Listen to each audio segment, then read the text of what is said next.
In this video, I'm going to teach you how to create Google search ad campaigns in HubSpot.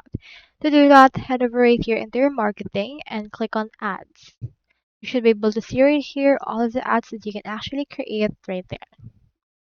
Now, in this, we just need to connect our Google Ads account, so you can head over and then actually add it right here.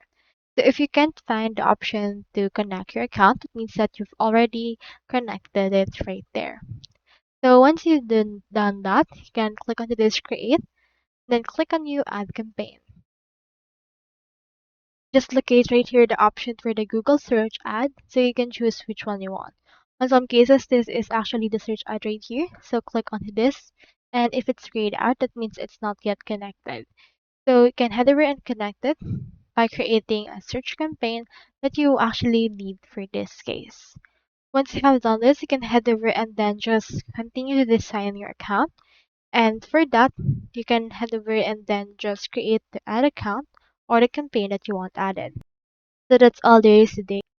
If you haven't subscribed yet to HubSpot, make sure to use your affiliate links given in the video description. Thanks for watching and I will see you in my next video.